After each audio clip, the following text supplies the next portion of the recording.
What is up, everybody? Welcome back to another episode of the Cinema Wave podcast here at the Culture Wave Media Network, and we are back to discuss a legacy sequel to a movie 20 years in the making, 20 years past its original film release. It is Freakier Friday, the sequel to the 2003 Freaky Friday, starring Lindsay Lohan and Jamie Lee Curtis. There's a bunch of new cast members and returning cast members for this one, so we're excited to jump into it and talk to you guys about it. I'm going to be one of your hosts. My name is Darian Liz. I am joined by Liz Seiko. What's happening? And I remember when this movie, I don't know if it was when it first got announced or the trailer came out, or maybe that production was starting, but you immediately were like, I need to be on this review. This is a favorite of mine from childhood. And when this movie came out, both of us were probably between the ages of like 7 and 9, probably. It was 2003.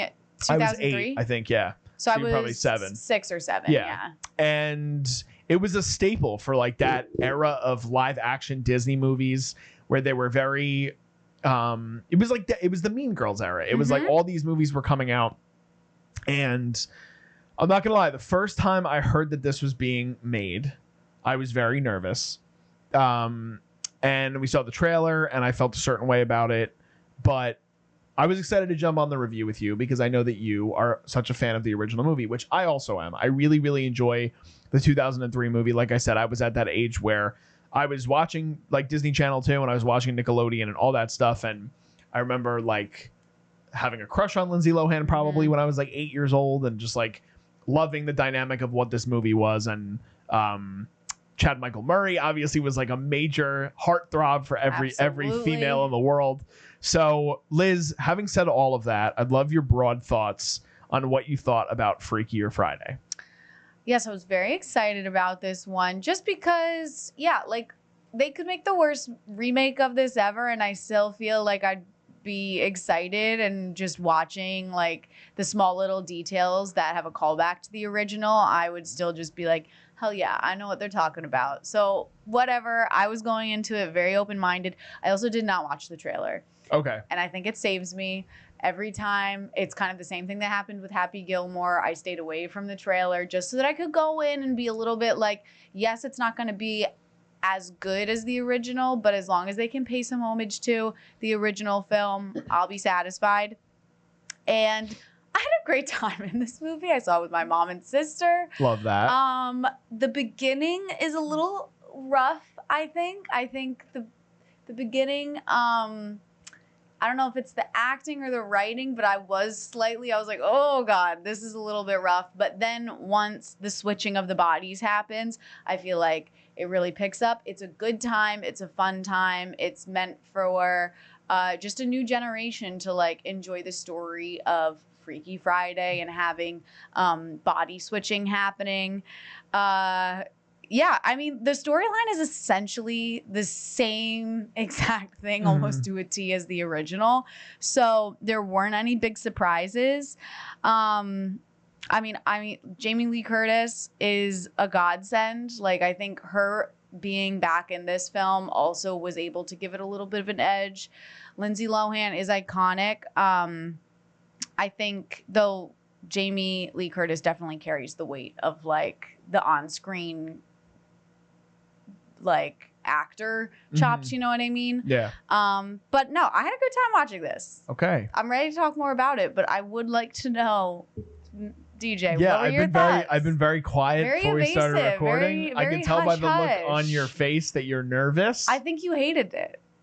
You're so wrong. Oh, okay. I really enjoyed this movie. Surprisingly, had so much fun with it. Great. And I had the exact opposite feelings going into it that you did, because when I had seen the trailer, I was really nervous about what they had cut together in showcasing almost nothing, to where I'm like, oh, so this is literally just to make money, is how I felt when I first saw it. Because they don't show that, like... My biggest thing is that, and I've said this to a couple people that I talked to coming out of the screening, this movie works so well because Jamie Lee Curtis and Lindsay Lohan have better chemistry than majority of duos I've seen on screen. Yeah, absolutely. And I wasn't sure if that was still going to happen 22 years later. And it totally does. I think that they are so great in this movie together that it makes me feel like I almost like it as much as the original. Now, I 100% agree with you that the first 20 minutes is almost unwatchable. And it's why my score, when we get to long time away from scores, but when we do get to scores, so much of it is because of that first 20 minutes. I was sitting in my seat, so nervous for what this movie was going to be. And I feel the exact same way as you. As soon as the switch happens between them and the two young leads that they bring in for this version of the movie, which is Julia Butters and Sophia Hammons, the whole movie switches. And it's interesting because we also did the review for Happy Gilmore too, both of us, a couple weeks ago. And I gave a score that you were flabbergasted You hated it. You hated that movie. And I don't know if I hated it.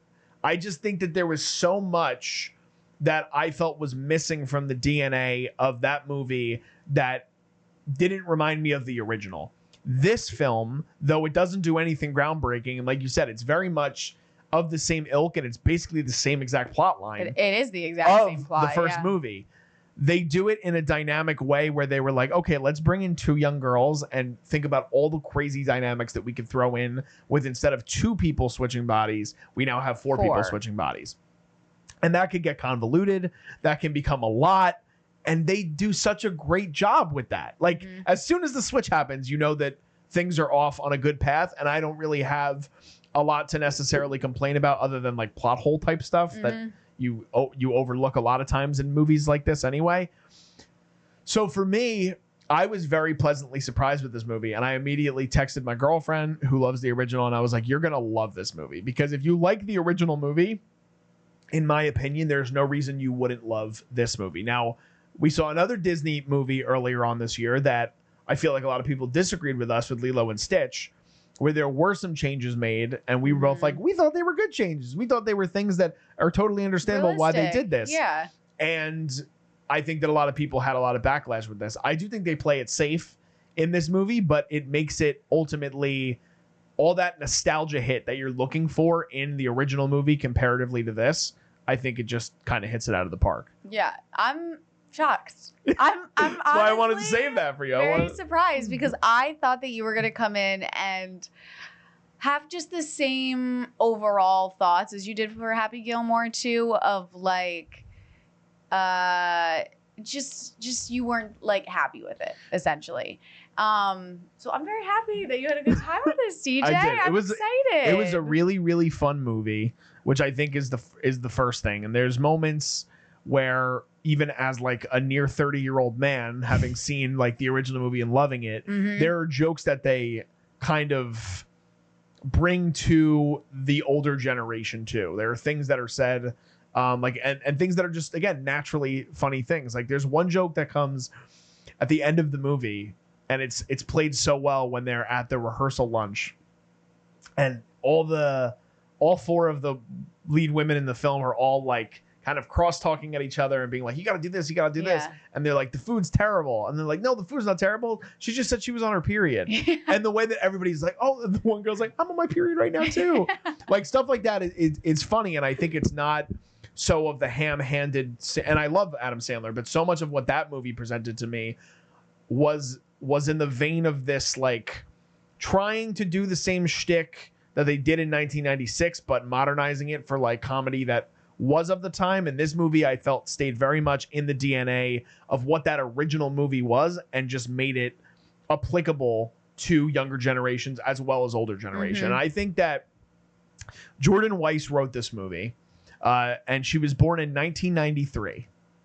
So she was 10 years old when that first film was released.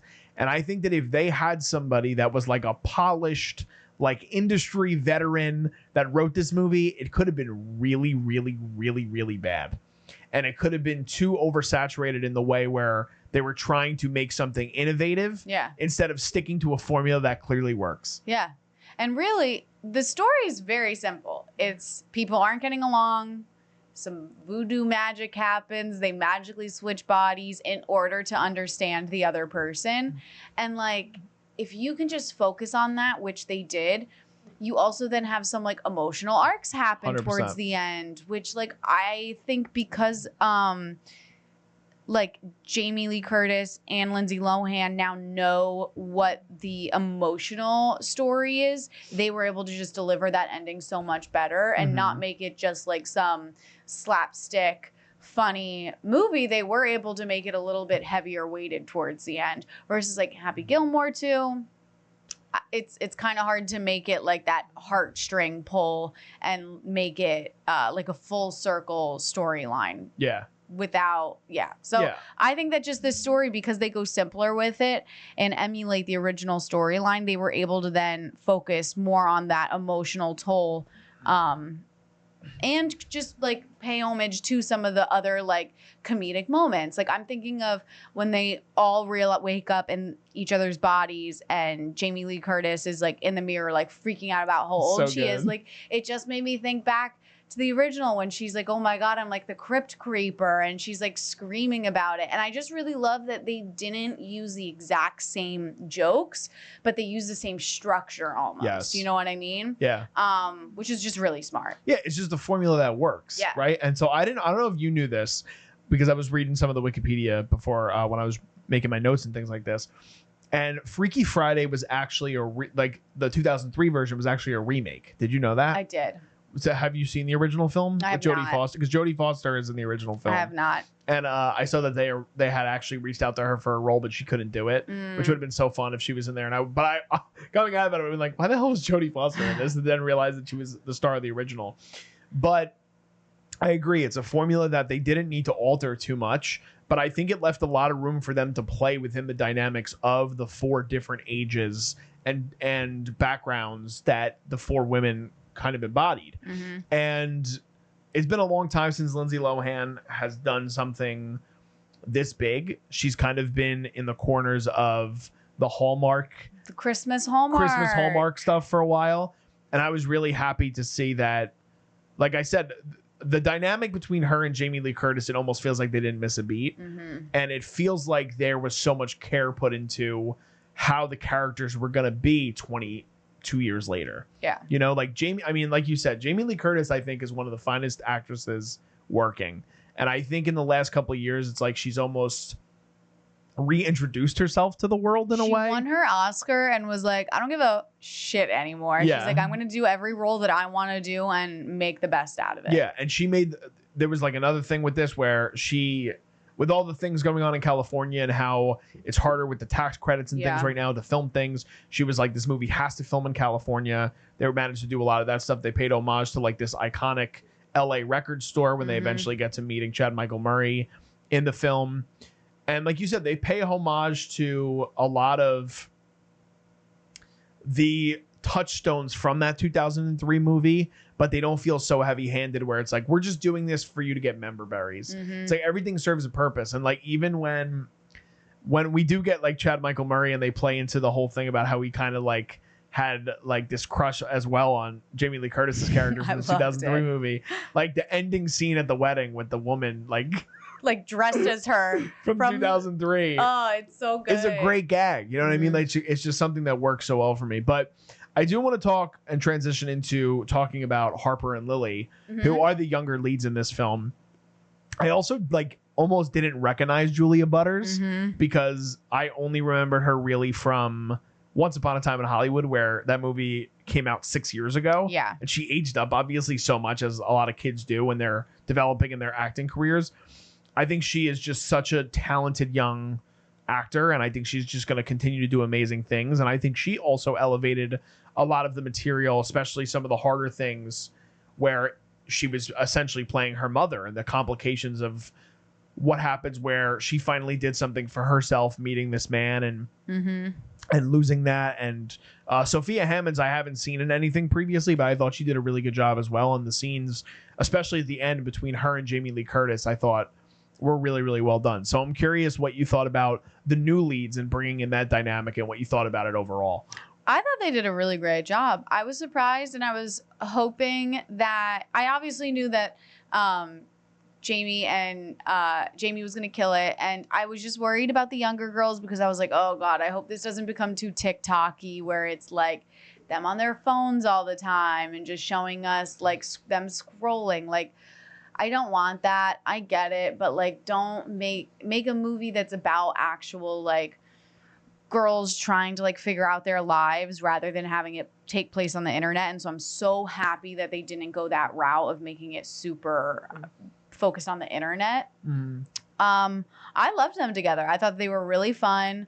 I felt like the tension in the beginning was good. Like it wasn't super gimmicky. It almost felt, it was just like, yeah, I don't like this girl, and then it kind of spirals into like her being like, no, now I really hate this girl because her dad's gonna marry my mom. And yeah, I thought they were sweet. I mean, nothing groundbreaking for me, but definitely solid performances. Yeah, I think I'm actually surprised with, and because you brought up like the TikTokification of what they could have done with this movie, and I think it's so interesting, like with these legacy sequels that are made obviously now like 10, 15, 20, 25 years after the original movies, where so much of it is like they force feed that modern touch on the movies.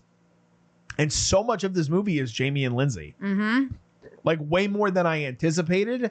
And as the movie went along, I was so happy that we weren't cutting back and forth so much. Yes. You know what I mean? Like I thought that the way that the movie was paced was really, really done well. I think this movie is directed really, really well after the first 20 minutes. Which again, that could be a writing thing too, because I think the writing was just, they had to set it up somehow. They had to have some sort of setup to get us to where we got to, because even Manny Jacinto, who plays Eric Reyes, the guy who winds up proposing and getting engaged to Lindsay Lohan's character, I've seen him in a lot of things. I loved him in The Good Place. He was actually I believe he was the only good thing about the most recent Star Wars series that came out that Mark and I reviewed week to week, and we're like, it's terrible. But I wasn't vibing with him at all in the beginning. And then I feel like as the movie went along, I really started to see the charm that kind of came with that. I also don't know if he's British. I feel like he's not British, because I feel like, I don't know, in everything I've seen him in, he's not. And then he had an accent. So that also kind of threw me off for a little bit, but then I got used to it. Well, Sophia Hammons doesn't have an accent. She was putting that on. Okay. Yeah. So I'm interested on if they did do that. That was an interesting choice. It says he's Filipino Canadian. Yeah, I don't think he has an accent. I don't think so. So that was an interesting choice by them to make them from London. I guess just to make it like that dramatic, but they could have just been like, we're from New York. Yeah. They literally could have been like, we're on the East Coast. Yeah. Which is just as aggressive of a move. I think it also could have been something though where like they play into the England thing a lot when she swaps with Jamie Lee Curtis and the way she delivers lines and the way she says certain things and vernacular. So I understand that part of it, but I think the movie is directed very well. And so I hope I'm pronouncing this right. It's Nisha Ganatra who directs it. And she had done this movie a few years ago that I hadn't seen, but it was very well reviewed, and I'm curious if you've seen it. It's called Late Night. It's with Emma Thompson and Mindy Kaling. It was an Amazon movie. I did not. Okay. I've heard really good things about it. I have too. She's also done tons and tons and tons and tons of TV work. She's directed probably like episodes of like 30 different series. Wow. So, but this is also her third or fourth feature film, or third in the last 6 years. And I think I hope it creates opportunities for her, because I think that she did such a good job of handling what this movie was going to become. And like I said, the mixture of her and Jordan Weiss, who was only 10 years old when the original movie came out, I just thought it worked so well. Yeah. In terms of the pacing and how the movie worked in general. I agree. I want to now kind of, since we've given it all its flowers and praise, what are some things that didn't vibe with you? What were the plot holes that you didn't love? Was there anything that you kind of wish that would have changed? It's hard to pinpoint exact moments, but there were multiple things. Like not all the humor works, which isn't a plot hole, but it's just there's certain things that don't necessarily work. I think that even though the movie does rely on nostalgia a lot, there are some moments where I'm like, we don't have to exactly do. Like I was nervous when we got to the resolution towards the end, and we were gonna get the exact same bit with the guitar. I was like, okay, we don't need to do this again. I wanted it. You did you? But I was so happy that they changed it, because again, it was a situation where I was like, there's no way that this girl is going to now know all the words to the song, and she's going to play the guitar when she has no experience doing it. And I like that they showed Lindsay Lohan doing the surfing like Julia Butters' character had done earlier on in the movie. It like completely correlated. Yeah. So there's certain things with that. I don't know. I can't think off the top of my head of specific plot holes that I like. I am coming off the movie after seeing it yesterday, literally, and I'm trying to think of specific things. But did you have something that stuck out to you? It's not plot hole, but one thing that just really I was not vibing with and kind of takes it down for me, the costumes for me and the wardrobe, I just really was not a fan of. For everyone? Or for like Jamie and Lindsay? Just like kind of for everybody. It just didn't feel lived in. It felt really weird and kind of just like Disney Channel-y, which I guess makes sense because it is a Disney movie. But like, what the hell was that red dress that we have her like running around in half the movie? Like, what was that? And I get it's supposed to be that the one girl is like wants to be a fashion designer. Yeah, Lily wants to be like a fashion designer. I get it, but it's like, why is everybody dressed in like these weird ass clothes that like are unrealistic versus in the original we had Lindsay Lohan like running around in like a pantsuit to make it be like, oh well, her mom is a therapist, like very formal, and then you get like the grunge side. I just felt like the costumes for everybody were way too much. I think that it didn't really bother me that much, but I can understand the criticism.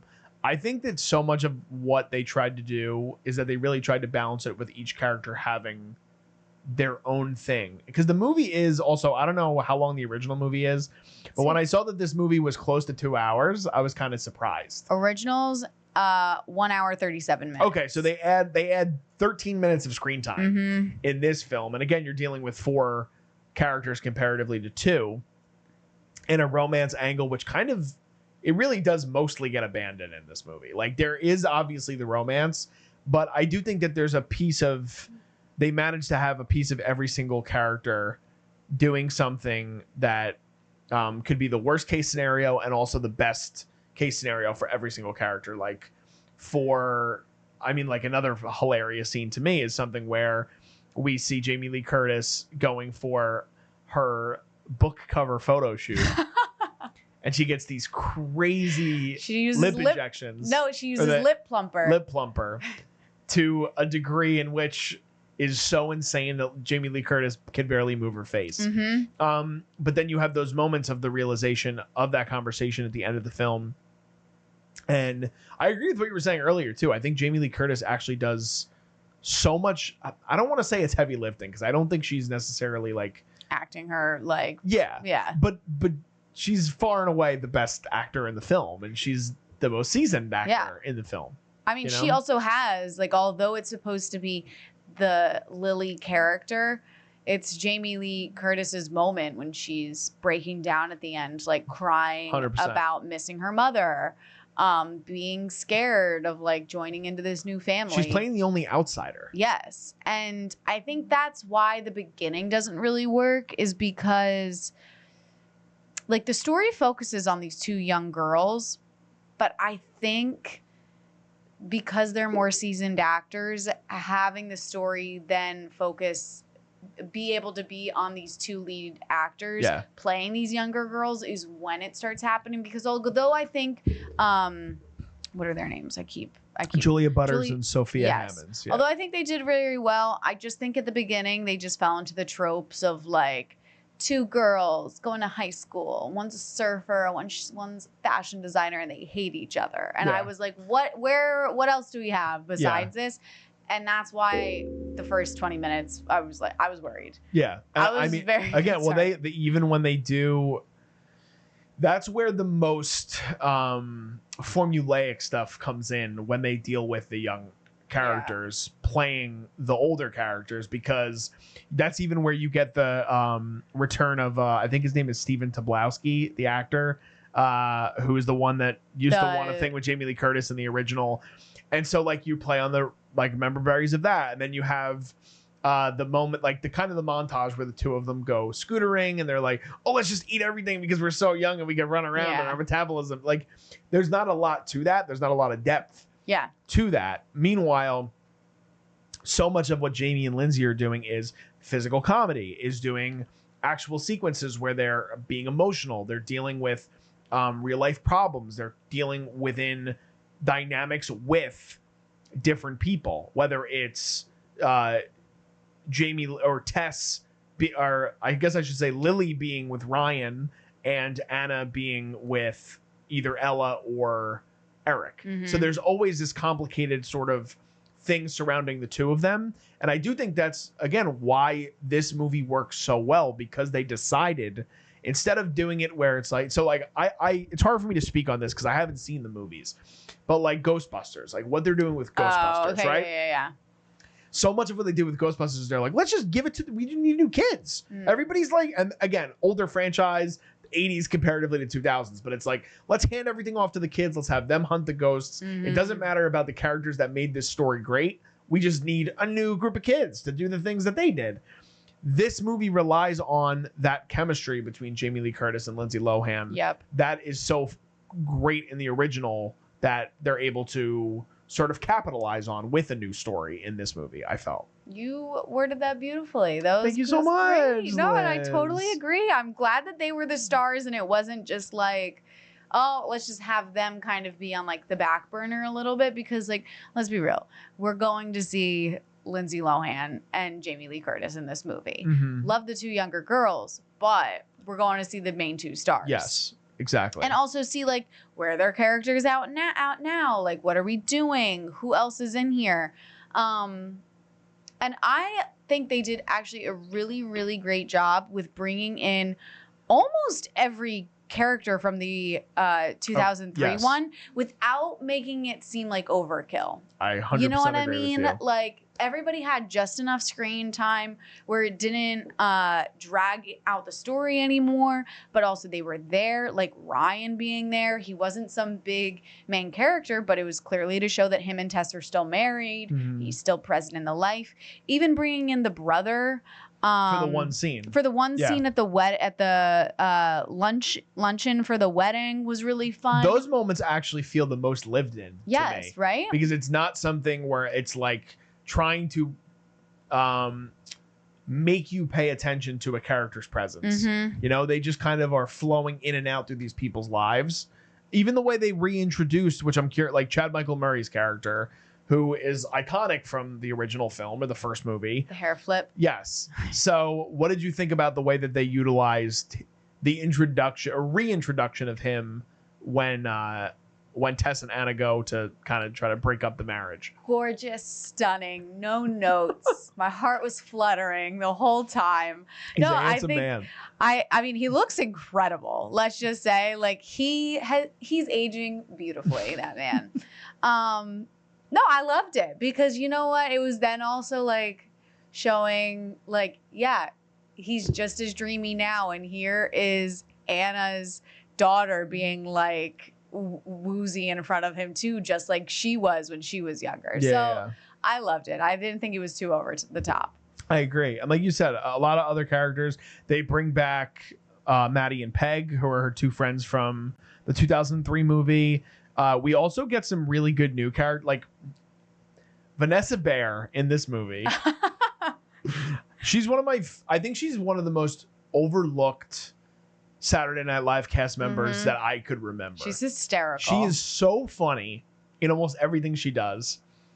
But in this movie too, like she manages to do something with, I believe this movie is it PG or yes, with a PG rating that had me like literally laughing out loud at how stupid the character was, but how great it was. Like the moment where we do get her later on in the film as well, and she's trying to explain to the younger girls, who are again Jamie Lee and Lindsay in the bodies, that she already told them what to say, and then she just gets up and puts on her Starbucks thing is just so great to me. The introduction of her character I think is hilarious. So she's a great new addition. I thought Mayo, who played the principal, has some good moments as well. I don't know why this stands out to me, but I'm curious on what you thought. Like, one of the scenes that I was like weirdly impressed by was the food fight sequence, because I don't know why it is, but I'm like, to me, I feel like in almost every movie, it's so formulaic the way they do the food fight. And this, I literally felt like they were kids going to war. Like, literally, I was like, this is insane. This is batshit crazy. And I'm here for every second of it. I don't know why that scene stood out so much to me. Yeah, I don't know if I feel as passionate about it as you do. I don't know if I'm passionate, Liz. I'm just saying I enjoyed the sequence. I enjoyed it too. I don't know if it was as like unique for me as an experience. I do really appreciate though, like they had, instead of making it just like one wash of a food fight, they had some like funny moments of like the kids being like, no, not the gluten-free chocolate chip cookies. And I'm just like, what?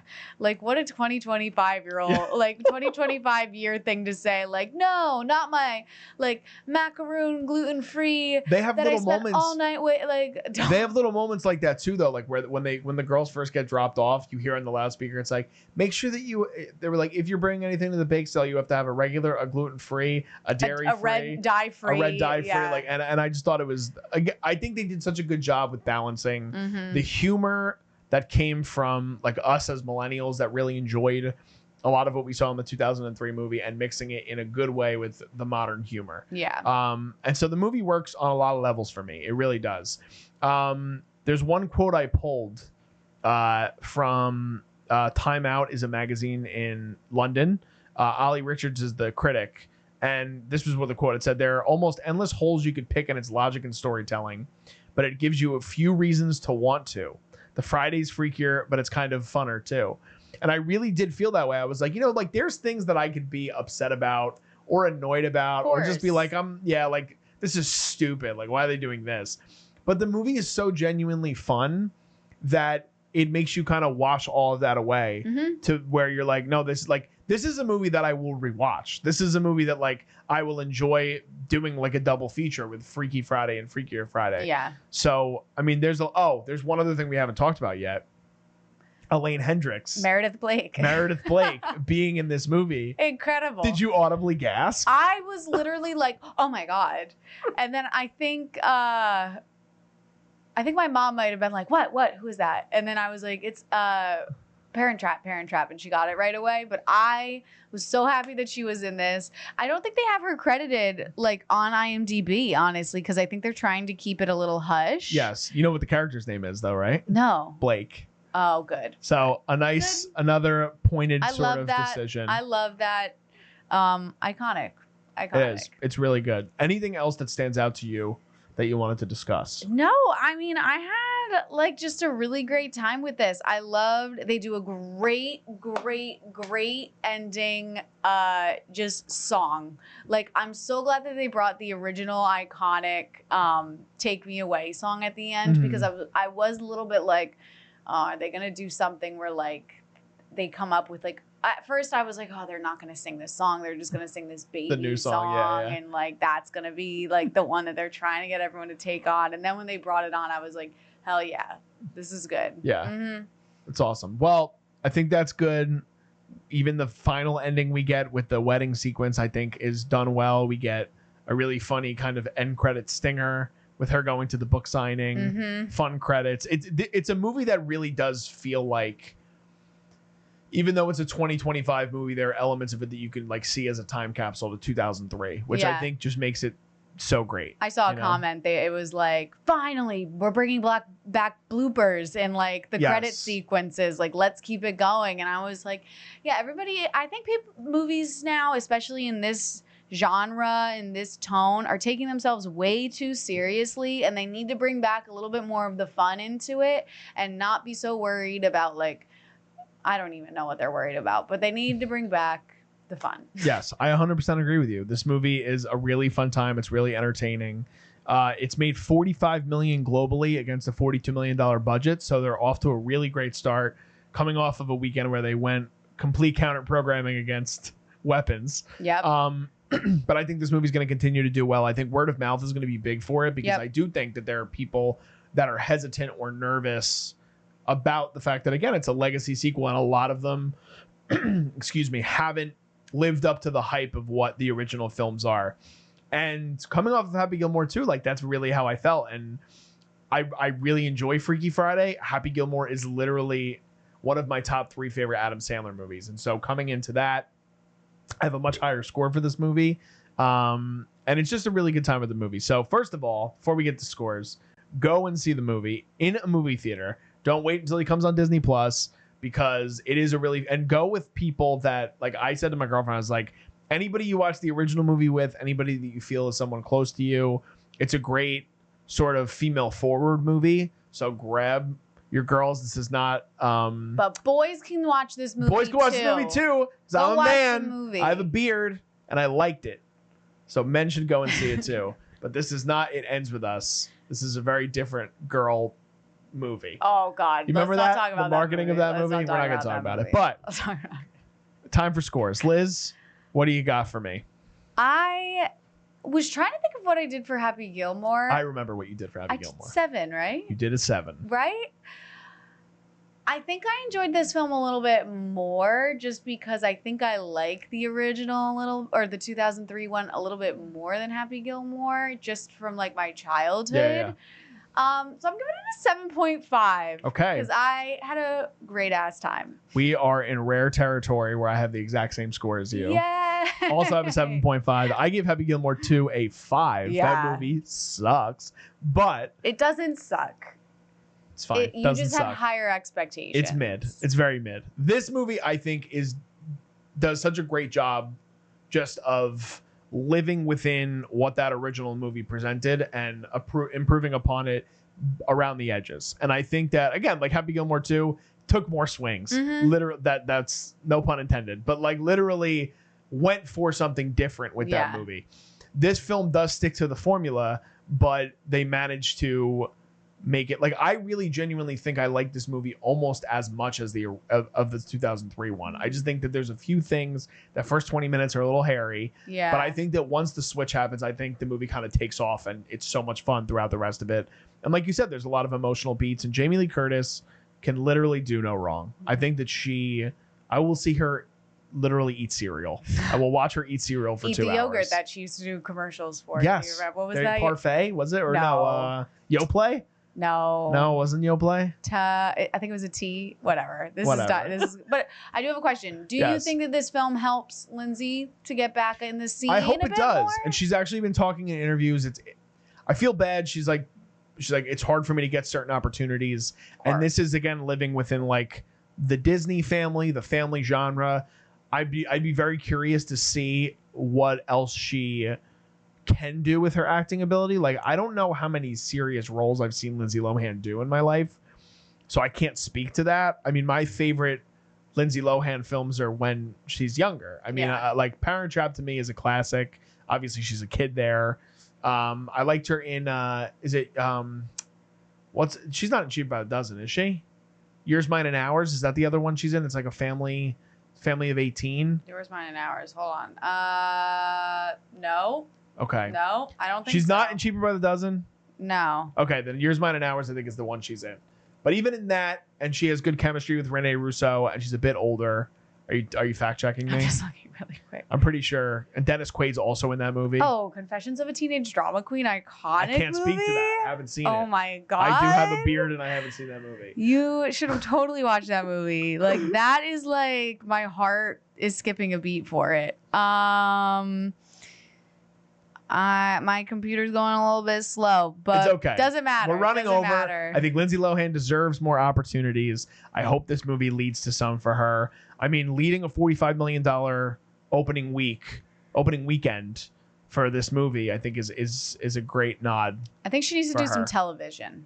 Yeah, I think that would be fun. Yeah. I think it would be cool to see her do something. I'd like to see her do even an HBO comedy. Yeah. See how that works for her. I think she needs to do one of those roles that Nicole Kidman is always doing, of like the rich white woman in like these random shows.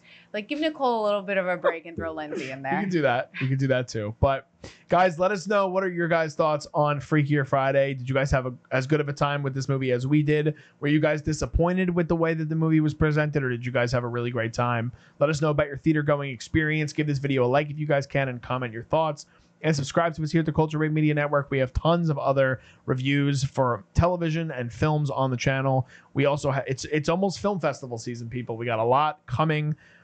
We just sent out our applications recently for a film festival in New York, hoping to hear back. I am going to be going to the Toronto International Film Festival in September. I'm very excited for that. So I'll have exclusive coverage for you guys in September for that stuff. But we have a lot of other stuff upcoming for you guys to finish out the summer. Check out our reviews for The Summer I Turned Pretty, for Don Don, for our ongoing series, and Peacemaker is going to be coming out soon, so we'll be covering that as well. You guys can also follow us on social media. All that stuff is below me in the video. It's also in our YouTube description. Just signing off, I'm Darian Scalamoni. I'm Liz Seiko. And we'll see you guys next time. This is The Culture.